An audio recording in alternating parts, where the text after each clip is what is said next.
If you play enough Lost Ark, you know there's a support problem in the game. And this problem stems from a couple areas. I want to narrow it down to just 3 topic points, not limited to these 3 topic points, but these are the major 3 topic points I think that either creates or all these issues stem from.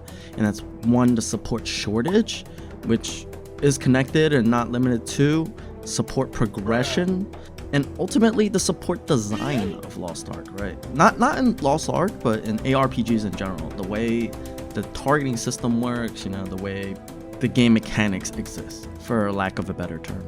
And these 3 things, they kind of intermingle. So the points I bring up, I'm not going to go over this video in like part 1 it's this, part 2 it's that, and part 3 it's this. Unfortunately, that means if you kind of skip around in this video, you're going to be a little lost. So the inherent flaw of the support system is it's just not rewarding building it. Your progression kind of stops after 3 lines. Your first line, super important. You get more awakenings, you get faster awakening recovery. And then after that, you get, depending on if your support class is squishy like Bard or Artist, you get heavy armor. And if it's not, like a Pally, you can skip heavy armor.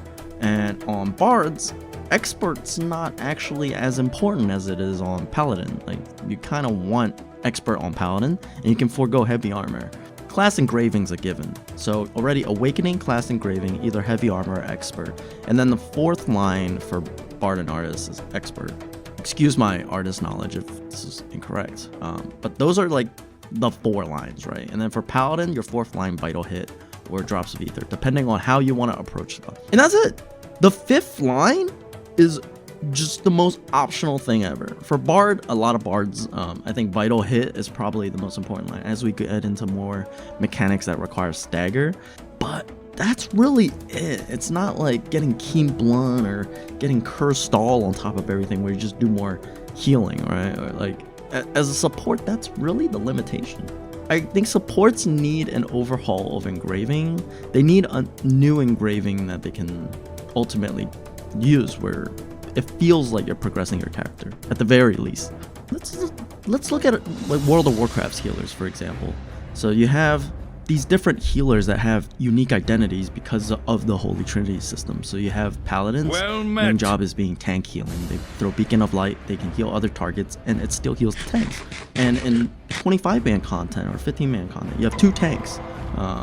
You know, so you can heal both tanks as a Paladin. Priests have this burst healing potential for more reactionary healing, and they have big AoE healing as well. And then you have Shaman, which has a lot of smart healing in the form of totems that heal the lowest target, Chain Heal, which bounces between the lowest targets in your party, and then you have Druids with like heals over time, you can roll your hots, and then in the expansion I played, they had great AoE sustain, as long as people stood in the healing. But in the genre of isometric ARPGs, like top-down view games like this, it's more emphasized on just everyone avoiding everything, you know? The game wasn't really designed around supports. Support kind of came over and took over the game. Most other ARPGs in the space, such as Path of Exile and Diablo 3, you kind of just zoom, and then you get insta-gib by something because it did way too much damage you can handle. Bruh. In World of Warcraft, this happens if the boss somehow parries a couple attacks and then your tank gets smacked with 3 tank buster auto attacks. And just like in Lost Ark, those AoE raid wipes and stuff like that are super telegraphed, and it's very mechanicked. Never overlaps usually. But in Lost Ark, the main healing item is your potions, because it gives this instantaneous heal that, you know, supports can't really compete with. Like, even as the Bard drops a heal, it takes ticks before it expires, and you get this big heal at the end. And then Paladins heals kind of heal over time. So already you see the identity that Bards and Paladins have. You have a walking bonfire, and then you have 3 buff bots that never heal. And that's kind of cool. And then Artists have this healing where they really excel when one person in your party is taking a lot of damage, but when multiple people take a lot of damage, they kind of fall short, from my understanding. But even without all that, without an identity, if you can somehow sell me a support that just aesthetically looks different, it doesn't even have to play different.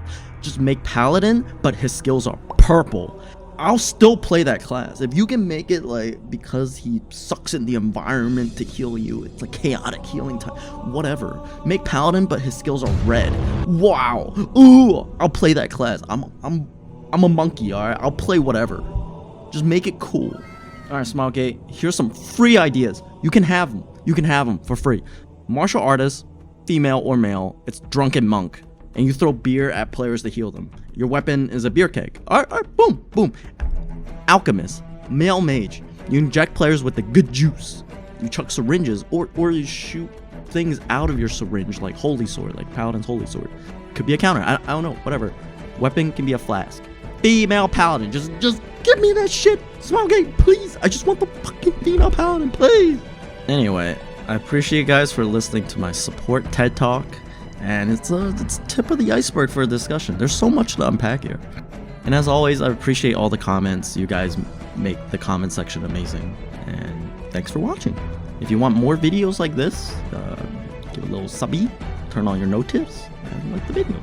Appreciate it, guys.